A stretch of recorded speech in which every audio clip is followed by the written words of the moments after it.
बिस्मिल्लाहिर्रहमानिर्रहीम। अस्सलाम वालेकुम नाज़रीन, आप यूट्यूब चैनल देख रहे हैं। मैं इमरान खान हूँ। जो सानिया हुआ पारा चनार में, पारा चनार के लोगों के साथ करम में, उसका जो है वो पूरी दुनिया के अंदर एक शोर मचा हुआ है। सोशल मीडिया पे लोग इसके लिए बहुत ज़्यादा आवाज़ उठा रहे हैं, लेकिन पाकिस्तान की मीडिया में इसकी कवरेज नहीं हो रही। मैंने चंद सहाफ़ियों से रब्ता किया, मैंने उनसे कहा जी कि मीडिया इसकी कवरेज क्यों नहीं कर रहा, हत्ता कि जो मीडिया के प्लेटफॉर्म सोशल मीडिया के ऊपर मौजूद हैं वहाँ पर भी इसको कवरेज नहीं दी जा रही। तो उन्होंने कहा ये पॉलिसी आई है कि इस वाक़े को ज़्यादा रिपोर्ट नहीं करना। हालांकि ये दहशतगर्दी के वाक़यात जो गुज़िश्ता चंद महीनों में पाकिस्तान में हुए हैं, ये उनमें सबसे बड़ा दहशतगर्दी का वाक़या है कि चलती हुई गाड़ियों को जो है वो रोक के वहाँ उनके ऊपर फायरिंग की गई, उनके ऊपर रॉकेट फेंके गए, उन्हें जो है वो दस्ती बमों के साथ निशाना बनाया गया। और अब तक की इतलात के मुताबिक जो BBC ने रिपोर्ट किया है वो ये कह रहे हैं कि 44 लोग जो हैं वो इस साने के अंदर जाँ बहक हो गए। और जो लोग जिंदा बच गए हैं, जो खवातीन या कोई हजरात जिंदा बचे हैं, हमारे एक सहाफ़ी हैं जनान, उनका भी इंतकाल हो गया है, वो शहीद हो गए इस वाक़े में। जो लोग जिंदा बचने में कामयाब हुए उन्होंने बताया कि किस तरह की ये फायरिंग थी, किस तरह का ये वाक़या था और पुलिस को आने में कितना ज़्यादा टाइम लगा। सिक्योरिटी वहाँ पे प्रॉपर मौजूद नहीं थी और इंतहाई खदशात और ख़तरात के बावजूद ये बहुत बड़ा पाकिस्तान का एक सिक्योरिटी फेलियर है, एक इंटेलिजेंस का बहुत बड़ा फेलियर है कि इतना बड़ा हमला जो है उसकी मनसूबाबंदी होती है। पाकिस्तान के अंदर इतना बड़ा हमला होता है, उसकी मनसूबाबंदी होती है, मनसूबा साज इकट्ठे होते हैं, वो असला मुहैया करते हैं और फिर वो घेर के लोगों को मारना शुरू कर देते हैं और उसके बावजूद किसी को कानो कान खबर नहीं होती। इतने बड़े इंटेलिजेंस फेलियर के ऊपर हुकूमत को अकाउंटेबल करना चाहिए, मुतल्लिका लोगों को, और उसके साथ साथ जिनकी वजह से ये वाक़या हुआ या जो लोग इसमें रिस्पॉन्सिबल हैं उनको एक तो मुजरिमों को सजा देना बहुत ज़रूरी है, दूसरा जिनकी गफलत की वजह से ये जुर्म हुआ उनको भी अकाउंटेबल किया जाना चाहिए, ये बहुत ज़रूरी है। उधर पारा चनार में बहुत बड़ा एहतजाज हुआ है, शहरी बहुत बड़ी तादाद में बाहर निकले, उन्होंने एहतजाज किया। जो लोग वहाँ मौजूद हैं उनसे अगर आप रब्ता करें या उनसे आप बात करें तो वो उनकी एक बेबसी है जो दिखाई देती है। यानी ये गमो गुस्सा तो है, तकलीफ तो है, लेकिन एक बेबसी भी है कि हम क्या कर सकते हैं। रियासत भी साथ नहीं दे रही, कोई बचा भी नहीं रहा, निहत्ते लोग हैं, उनको कत्लेआम उनका किया जा रहा है। और ये इसको लोग फ़िरका वाराना भी कहते हैं, इसके रीज़न ये भी हैं और कुछ तनाज़ात भी हैं मुकामी सतह पर। पारा चनार में बड़े तनाज़ात हैं, लेकिन यहीं पर गवर्नमेंट की रिस्पॉन्सिबिलिटी का पता चलता है। ये वफाकी हुकूमत की और सूबाई हुकूमत की दोनों की जिम्मेदारी है, वफाकी इदारों की और सूबाई इदारों की दोनों की जिम्मेदारी है। अब सूबाई हुकूमत से बात करें, वो कहते हैं जी हमारे पास तो इख्तियार ही नहीं है, हम तो यहाँ का DPO DC चेंज नहीं कर सकते, हम तो यहाँ पे कोई काम कर ही नहीं सकते, और उनके पास तो इख्तियारात नहीं है, वो उसका ओनर होते हैं। अगर आप वफाकी हुकूमत से बात करें तो उनकी तवज्जो ही नहीं है इस तरफ, उनकी सारी तवज्जो है सारे पोलिटिकल मामलात में। वो हर जगह से नफरी निकाल निकाल के इस्लामाबाद में और बड़े बड़े शहरों में शिफ्ट कर रहे हैं कि हमने पाकिस्तान तरीके इंसाफ के जो लोग एहतजाज करना चाहते हैं हमने उनको कैसे रोकना है, तो सारी तवज्जो उनकी वहाँ पे है। अब इमरान खान साहब का स्टेटमेंट आया, उन्होंने मीडिया के साथ बात भी की है और उनका अपना स्टेटमेंट उन्होंने अपने ट्विटर के ऊपर शेयर किया है और एक्स पे जो उनकी पोस्ट है वो मैं आपको पढ़ के सुनाता हूँ। इमरान खान साहब ने कहा कि 24 नवंबर गुलामी से निजात का दिन है। याद रहे परसों ये दिन आ रहा है, एतवार का दिन। मुल्क में कानून की हुक्मरानी, आइन की पासदारी और इंसानी हुकूक मुअत्तल है, जिसकी वजह से पूरी कौम का बाहर निकलकर कुर्बानी देना नागुज़ीर हो चुका है। कौम को फैसला करना होगा कि बहादुर शाह जफर की तरह मौत तक गुलामी का तौक पहनना है या टीपू सुल्तान की तरह मरते दम तक आज़ादी का सेहरा पहनना है। सऊदी अरब से मेरे मिसाली ताल्लुकात हैं। जब वजीराबाद में मुझ पर कातिलाना हमला हुआ तो मुझे सबसे पहले कॉल सिफारत खाने के जरिए आई, जो सऊदी सिफारत खाने से आई, और वली अहद शहजादा मोहम्मद बिन सलमान की आई। हमारे दौर में शहजादा मोहम्मद बिन सलमान ने पाकिस्तान का तारीखी दौरा भी किया। हमारी हुकूमत के खात्मे से 2 हफ्ते पहले OIC के वज़ीर ख़ारजा की कॉन्फ्रेंस इस्लामाबाद में मुनक्कद हुई, जो सऊदी अरब के बगैर मुमकिन ही नहीं थी। सऊदी अरब हर मुश्किल हर मरहले में हमारे साथ खड़ा रहा है। बुशरा बीबी के बयान को तोड़ मड़ोड़ कर कौम की तवज्जो हटाने की नाकाम कोशिश ना की जाए। उन्होंने सऊदी अरब का नाम नहीं लिया। हमारी हुकूमत के खिलाफ तमाम साजिशों में जनरल बाजवा का हाथ था। मैंने उस वक्त भी चीफ जस्टिस और जनरल तारिक खान के जरिए साजिश की तहकीकात करवाने की कोशिश की, मगर जनरल बाजवा ने ऐसा नहीं होने दिया। अगर तब शफाफ तहकीकात हो जाती तो सच खुलकर सामने आ जाता। बुशरा बीबी का सियासत से कोई ताल्लुक नहीं है। बतौर एहलिया उन्होंने एहतजाजी कॉल के हवाले से कौम तक मेरा पैगाम पहुंचाया है। नवाज शरीफ के लिए मुशर्रफ दौर में कुलसूम नवाज भी निकली थी, मगर उसने डिक्टेटर होते हुए भी खातून को जेल में नहीं डाला था। मगर बुशरा बीबी को 9 माह झूठे मुकदमात में कैद में डाला गया।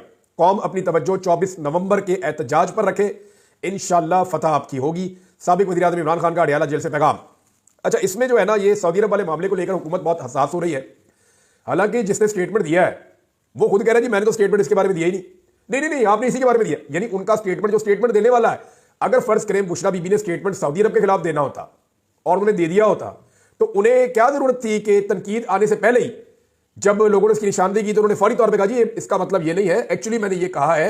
ये कहने में थोड़ा सा वो जिस तरह उन्होंने अल्फाज का चुनाव था वो ठीक नहीं था, और ये जो लोग वहां एडिटिंग कर रहे थे, वहां मौजूद थे, उनको ये चीज वहां देख लेनी चाहिए थी, तो ये प्रॉब्लम होती ही ना।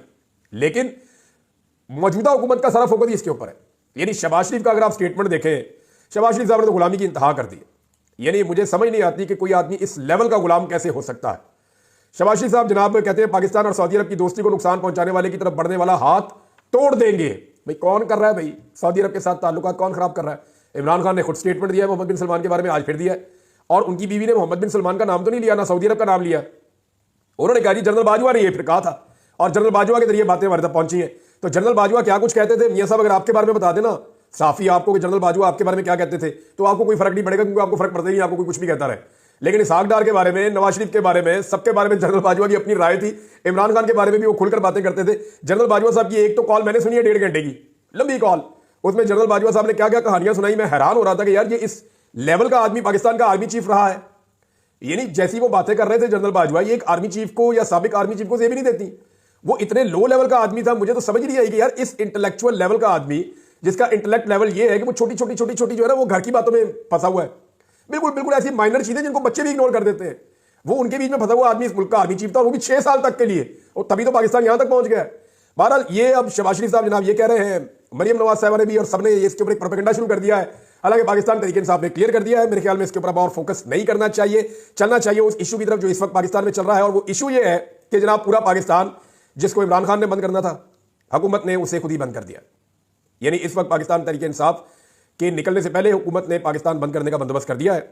लाहौर रिंग रोड को बंद किया जा रहा है, लाहौर के तमाम दाखिली और खारजी रास्ते बंद किए जा रहे हैं, कंटेनर लाहौर के अंदर भी पहुंचा दिए गए हैं, जबकि इस्लामाबाद के अंदर कंटेनरिस्तान बना दिया गया है। बहुत बड़ी तादाद में कंटेनर इस्लामाबाद पहुंच गए हैं। तमाम दाखिली और खारजी रास्ते इस्लामाबाद के बंद किए जा रहे हैं। मोटरवेज तमाम पाकिस्तान की बंद की जा रही है। और अब तक की जो इतला है उसके मुताबिक जो मोटरवे की पुलिस ने इतला दी है कि अचानक उन्हें पाकिस्तान की सारी मोटरवेज की मुरम्मत करनी पड़ गई है।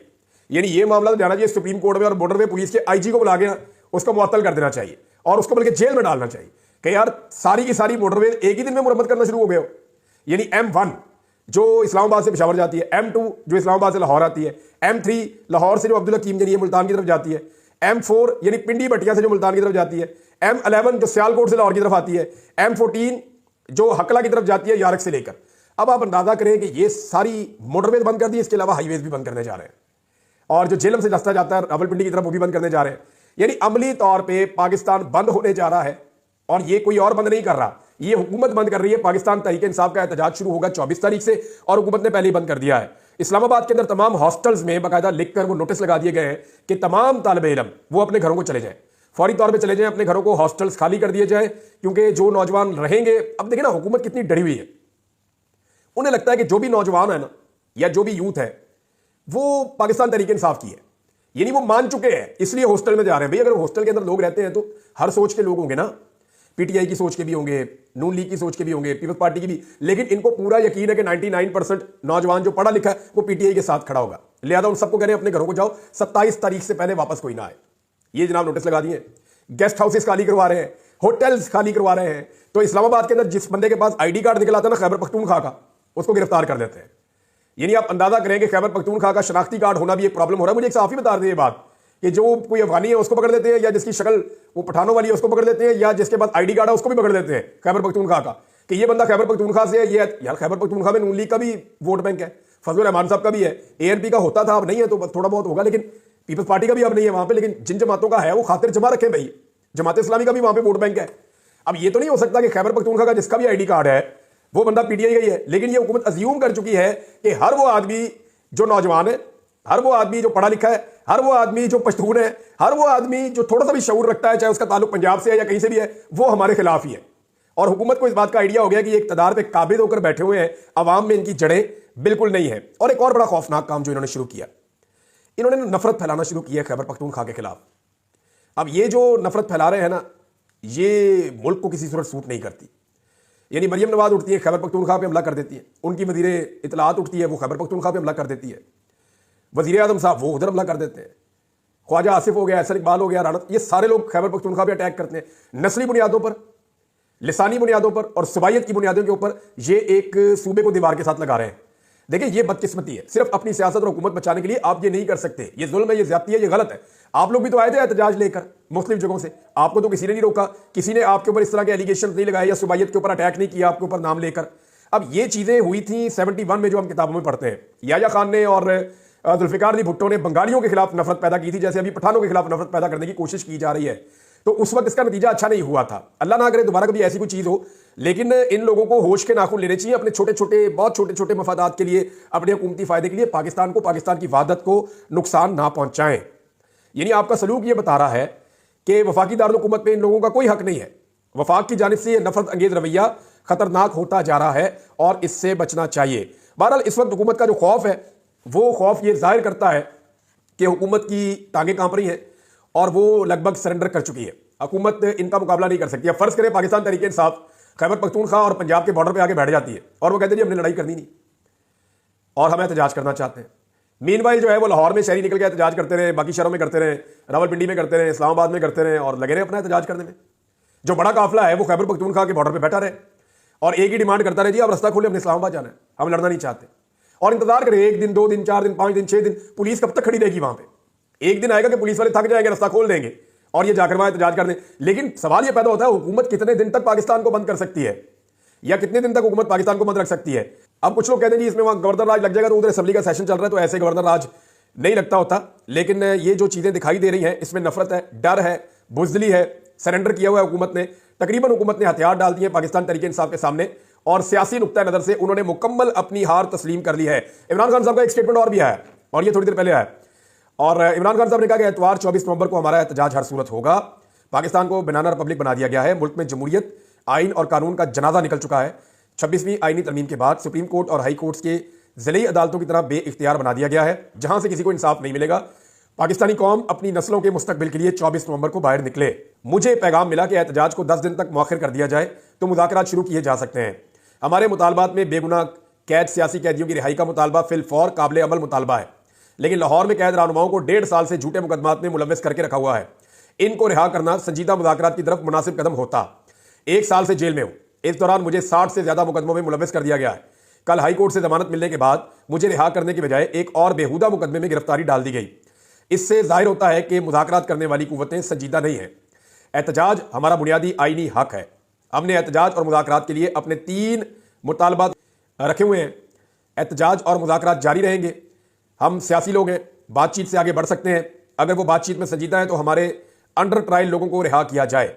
मुल्क में कानून की हुक्मरानी नहीं होगी तो कोई सरमायाकारी नहीं करेगा। चीन और हिंदुस्तान को ओवरसीज चाइनीज और हिंदुस्तानियों ने उठाया। मुल्क सिर्फ तरसीलाते जर से नहीं, सरमायाकारी से तरक्की करते हैं। समंदर पार पाकिस्तानी मुझे 50 साल से जानते हैं। जब वो ये देखते हैं कि मुल्क में कानून की हुक्मरानी नहीं है तो वो क्यों सरमायाकारी करेंगे? अभी एक दिन पहले आर्मी चीफ ने कहा भी है कि पाकिस्तान को बेल आउट जो है वो पाकिस्तान के ओवरसीज कर सकते हैं, वो अगर पाकिस्तान में सरमायाकारी करें। और ये हकीकत है। इमरान खान साहब का भी यही फॉर्मूला था कि ओवरसीज पाकिस्तानी पाकिस्तान में पैसा लेकर आए। लेकिन पाकिस्तान में जो हरकतें होती हैं, खासतौर पर जो ओवरसीज पाकिस्तानियों के साथ जुल्म और ज्यादती होता है, तो वो बेचारे कैसे यहाँ पे पैसा लेकर आए, यहाँ पैसा कैसे लगाएं?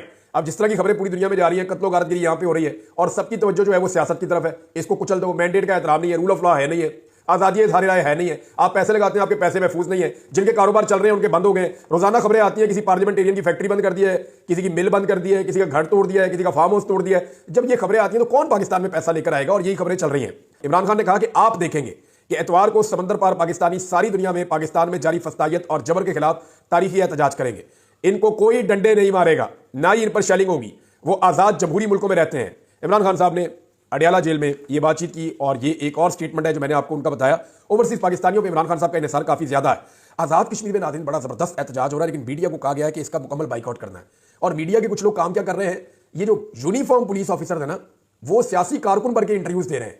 जिस्म पे वर्दी पहनी हुई है, लेकिन सियासी जमातों के टटपूंजिए बने हुए हैं। मैंने टटपूंजिए का लफ्ज इस्तेमाल किया, आप भी करें, खुल के करें, क्योंकि ये वही बने हुए हैं। इस वक्त ये जितने भी लोग हैं ये टाउट का रोल प्ले कर रहे हैं। जिस्म पे यूनिफॉर्म पहनी हुई है और एक सियासी कारकुन बन के दूसरी सियासी जमात को धमकियां लगा रहे हैं। दूसरी जानिब नाज़रीन, नामालूम ताजरों की दरखास्त के ऊपर chief justice Islamabad high court ने पीटीआई को सुने बगैर, पीटीआई को फरीक बनाए बगैर एहतजाज के खिलाफ फैसला दे दिया है। अब मामला यह है कि ये कैसे हो सकता है कि आइन कहता है जी आपका एहतजाज करना हक है, अदालत एक पॉलिटिकल पार्टी जो एहतजाज करने जा रही है उसके खिलाफ नामालूम किस्म की अजीबोगरीब किस्म के ताजर है, वो एक दरखास्त देते हैं, अदालत फौरन नोटिस करके फौरन बुला के उस पॉलिटिकल पार्टी को सुने बगैर फैसला भी दे देती है। लेकिन अदालत के फैसलों पे अमल कौन करता है? यहां कोई भी नहीं करता, कोई बात ही नहीं सुनता अदालत की। मैंने खुद देखा, बहुत दफा देखा, निशानदेही भी की है और इससे अदालत को फर्क भी कोई नहीं पड़ता। बहरहाल हुकूमत की सारी तवज्जो इस वक्त, जितनी उन्होंने प्रेस कॉन्फ्रेंसेस की हैं, जितनी बातें की हैं, वो सारी पाकिस्तान तहरीक इंसाफ पे की हैं। वो जो 44 लाशें पड़ी हुई है ना पारा चनार में, उसके ऊपर हुकूमत बात करने को तैयार नहीं है। मीडिया को भी मना कर रहे हैं कि बात ना करो। कैसी बेहिसी है इनकी। अब तक के लिए इतना ही, अपना ख्याल रखिएगा, अपने चैनल का भी। अल्लाह हाफिज़।